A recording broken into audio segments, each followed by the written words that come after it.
Because I adore Rosamund Pike and I am such a giant sucker for psychotic women, particularly psychotic women that dress well, I watched a new movie in hopes that it would be just as brilliant as Gone Girl. Disclaimer, it wasn't. While I didn't actually like I Care a lot, particularly because of its ending and lack of clever payoff, it reminded me a lot of Promising Young Woman. Though the two movies have vastly different subject matters, their brightly colored mise-en-scènes, dark humor, prominent femme fatale characters, and cynical worldviews, it got me wondering, could these two fall under the subgenre of pop noir? Hey there, Daddy-O. Welcome to Salcott Cinemas, where I talk about movies because I watch too many and have too many opinions about them. Anyway, I usually do videos every other Tuesday that go over some sort of aspect of film. Today, if you couldn't tell from that sad excuse of a mid-Atlantic accent, I'm going to be exploring film noir by going into its many subgenres, how Marla and Cassie fit into the femme fatale trope, Marla and Cassie's worldview, and then discuss the stylistic choices in both movies. This video is going to be dedicated to my good friend Shayn, who pitched a video idea to me about comparing A Promising Young Woman to 2018's A Vigilante, and so naturally I'm going to be comparing it to a different movie. Sorry. Okay, let's get started.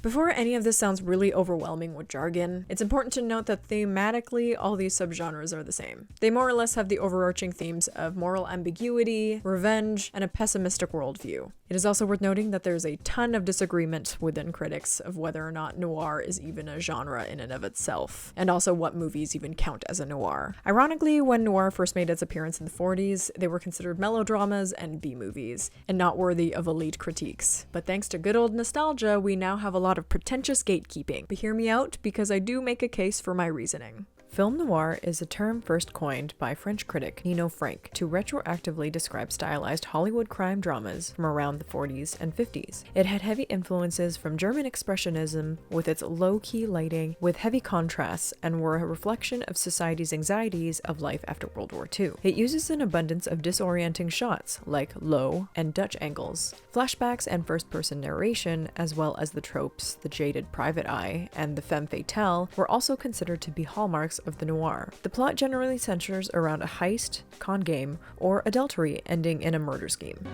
I killed him for money and for a woman. The lines between good and bad are very blurred, and its hopeless and almost nihilistic tone is what defines the noir. However, in his article called Moral Clarity and Practical Reason in Film Noir, Aon J. Scoble makes the point that original noirs weren't as morally problematic as people gave them credit for. The OG noirs, as I said, were from the 40s and 50s, aka the time when the production or Hays Code was still in place. This meant that there were many rules that were imposed on Hollywood movies to abide by traditional moral values. Despite any tonal pessimism, by the end of the movies, the killer still got killed, thieves got caught, bloody women got punished, and the law was still upheld. It isn't until the neo-noir, a nostalgic and purposeful rebirth of the genre, do we actually see anti-heroes winning or getting away with crimes. In the 80s and 90s, when the neo-noir was beginning to gain traction, filmmakers were free of the constraints of the code. It is almost a level up of what the original noirs were. For one, violence is very much more prevalent, as was overt sexuality. It is also much more amorphous than its predecessor. Some of them were comedies like the Coen brothers, The Big Lebowski, violent and cynical crimes like many of David Fincher's films, such as Zodiac and Gone Girl, or even comic book adaptations like Nolan's The Dark Knight. Around the same time,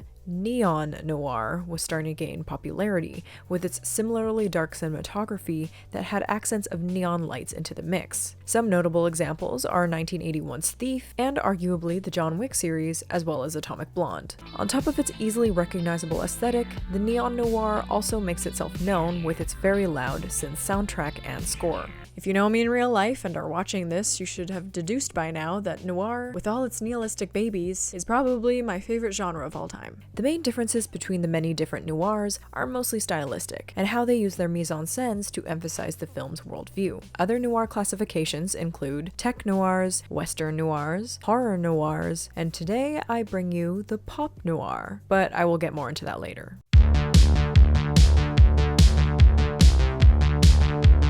As mentioned earlier, the femme fatale was a character trope that was almost always synonymous with the noir. Essentially, this woman is either hypersexualized or sexually liberated, and uses her feminine wiles to seduce a man, usually the protagonist, to lure him into some danger. During her first appearance in the 40s, she was noticeably domineering rather than submissive, unlike the ideal housewife. She took charge of her life, and that was at a peak of a time period when gender norms were beginning to shift. Samantha Lindop writes in her book titled Post-Feminism and the Fatale Figure in Neo-Noir Cinema, the femme fatale of classic noir is the product of anxieties, overfelt masculine impotence, and the disintegration of patriarchal order, especially in relation to defined gender boundaries and traditional conventions associated with romance and marriage. So I find that the two films choosing to use and subvert this trope is absolutely brilliant. First, we have Marla, who may not be outwardly sexual, nor does the camera linger on any of her lady bits, but she is queer, and with Fran, her business partner. Anyway, therefore she has no sexual desire for men. Rather than being seductive, she leans into the stereotype that women are naturally caring and uses that to her advantage to wring old people dry of their money. My name is Marla Grayson. I'm just someone who cares. And then we have Cassie, who utilizes the traditional femme fatale tactics to lure men to realize that trying to assault intoxicated women is messed up. But what is key is that the femme fatale was originally used as a trope in a time when an independent woman was a threat to a man's masculinity. A woman in the 40s who was sexually and financially liberated was a threat and something to be worried about. This trope in the form of Cassie, who represents a much more valid fear, was perfect. It's every guy's worst nightmare getting accused like that. Can you guess what every woman's worst nightmare is? In Scoble's article, he notes that there are several different ways that noirs observe morality, or lack thereof, when there is a right thing to do, but the alternatives are attractive for whatever reason. The seeming moral ambiguity is in fact an exercise in ethical decision-making. Now, why the fuck would I do that? I can think of two reasons.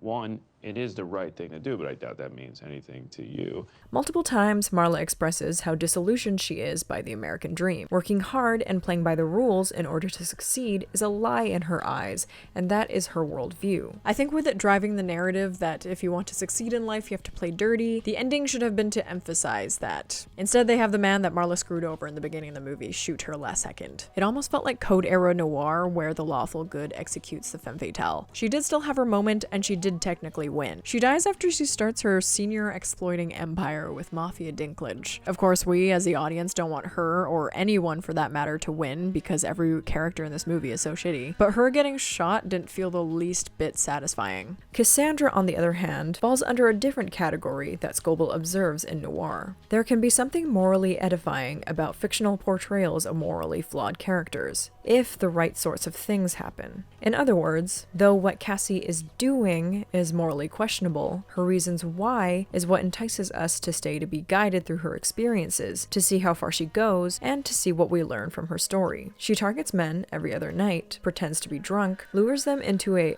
gotcha learn a lesson moment, or, this is purely hypothetical, sometimes into violent altercations if we assume that that's what the red writing meant, because her best friend, Nina, was taken advantage of, and presumably ended her own life. She went into that cabin fully prepared to seriously maim or maybe even kill the man that did it, but instead gets murdered by him. When I first saw the movie, I initially wasn't entirely sure if I even liked it. The trailer and the conceit of the film lured me in. I thought that this was going to be some sort of revenge movie, a trend that started to enter into film in the 70s. In some cases, many of them are also considered to be neo-noirs, one of them being 2018's A Vigilante. They have many commonalities. Sadie, played by Olivia Wilde, was a victim of domestic abuse. She didn't have a traditional career and took it upon herself as her calling to hunt down men that were violent towards their wives or their girlfriends, or, in some cases, mothers that neglected their children. Slight spoiler alert, it has a happy ending. That is where Promising Young Woman differs. I feel like Cassie had given me my own gotcha moment, like how she seduced those men and, instead of sex, she bamboozled them into revealing that she was actually sober. In my case, I was hoping for something as incendiary as A Vigilante or Kill Bill or Hard Candy. In lieu of that, Cassie had become a victim of the patriarchy that she hated so much. After some digesting, I realized that even though Cassie sort of won, legally, with it ending in the arrest of her and Nina's murderer and the public humiliation of all the bystanders, it wasn't supposed supposed to have a happy ending. I did have some beef with how the movie would throw in hashtagable moments such as, Can you guess what every woman's worst nightmare is? and then serve that fear up on a silver platter for the audience. It felt particularly cruel, but I guess that was the point. The movie was about Cassie's grief and the hopelessness that she felt. In the grander scheme of things, it doesn't matter how #girlboss a character can feel. The reality of it is that 1 in 5 women get assaulted, some of which even die. The movie also supported this worldview because no one ever sympathizes with Cassie's pain. Ergo, the protagonist felt just as isolated as Noir main characters typically are. Her parents kept telling her that she needed to get on with her life. She has no friends other than her boss, who also thinks that she needs to move on. Even the mother of the best friend that she was trying to avenge told her to let it go. What is most notable is that even the women that were involved with Nina's assault, Madison and Dean Walker, did not care to ally themselves with Nina or Cassie. And her boyfriend Ryan, who was formerly framed as an actually nice guy, was revealed to be a nice guy trademark and had the audacity to be relieved when he thought that Cassie had offed herself so that she couldn't release that video of him.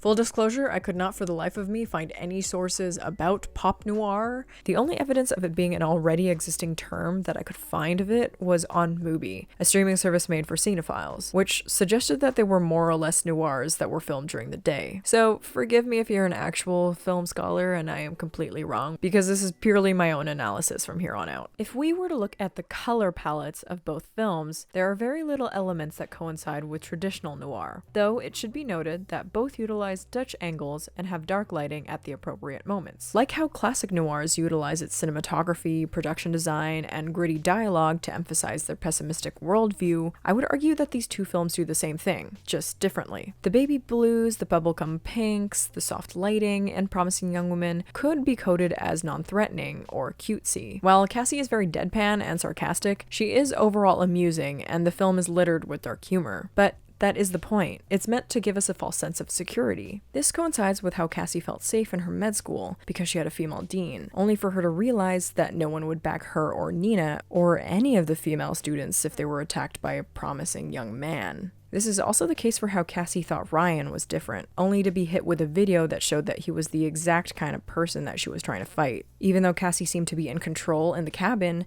she is sorely mistaken. Exuding the false sense of security is a reoccurring theme in the movie. In an interview for Awards Daily, Michael Perry, the production designer of the film, spoke about how his design was both trying to deceive and also clue in the audience. The coffee place is a place where she feels safe, where she's not dealing with her problems and she's not dealing with her parents. She is there with her friend and it's safe. For the audience, I wanted them to see that it was a fun kind of place. But you might notice that the cups are red. We carried red throughout the movie as a warning that stuff was going to happen. We see Cassie's arrested development in her own home. At 30 years old, she lives with her parents, and we see that the place looks like it's stuck in a time capsule that appears to maybe not have been updated since maybe the 90s at the latest. Even in her own bedroom, she has bedding that fits her parents' aesthetic, maybe suggesting that she isn't actively participating with life, and not even decorating her own living space. The only area that looks like it has some life in her room is her vanity, that has her various wigs and disguises strewn around, and photos of her and Nina. But even there, it resembles the vanity of a teenage girl's, or maybe a young woman in her early 20s at the most, which is presumably the age when Nina died. This clues us in that Cassie has not progressed since her friend passed away. I Care a Lot is fueled by Marla's greed and arrogance. We can see this pretty clearly in the film. Admittedly, there are no easily discoverable interviews with the production or costume designers to confirm any of my following speculations. Marla makes it clear from the get-go that she is not in to play fair.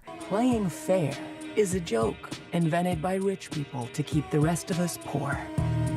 And I've been poor. It doesn't agree with me. Same girl. The evidence is in her office and her outfits. When we first meet Marla, we don't see her face. We get insert shots of her pin-straight hair, carefully manicured nails, and the way that she adjusts the small objects in front of her to be perfectly aligned. Not to forget, she is wearing this very bold red dress, a color that she wears when she feels most powerful. It matches the chairs in the courtroom where she evidently wins all her cases, and it matches the chairs in her office where she has a wall dedicated to her cash cash cows. And she wears red again after she broke free of Roman's attempt to drown her. At first glance, it looks as though we are introduced to Marla as an already wealthy woman. She's wearing a clearly high-quality dress and a high-quality trench coat as she gets into her car, which looks a little strange because a woman dressed like that looks like maybe she would step into a Jaguar or a Mercedes, not a Jeep. Jeeps are great, don't get me wrong, but they are mid-range vehicles. This SUV screams practicality, when Marla clearly is determined to achieve luxury. Once we get into her office, we're really shown that while she may be getting there, she isn't actually nearly as rich as she'd hoped to be. Sure, the space is decorated elegantly, but her work area is small, and it looks like she's got a lease of a commercial office space in a 5-floor building in the middle of a suburb. Though her clothes are clearly expensive, it is evident from her re-wearing outfits throughout the film that she does not actually own that many pieces. If she were rich, she'd be in a high-rise with all glass walls, and you bet someone as stylish as Marla would be throwing out any clothes after wearing it once. The colors are in such high contrast, the already vibrant clothes and furniture pop out even more. Unlike with Promising Young Women that gives us a false sense of security, we are instead put in the lens of Marla's bold personality. Albeit this may not be forthcomingly cynical, Marla sees the world as hers for the taking. Her thinking that hard, honest work being a lie is the pessimism of the film, but Marla sees that as an opportunity to rise to the top.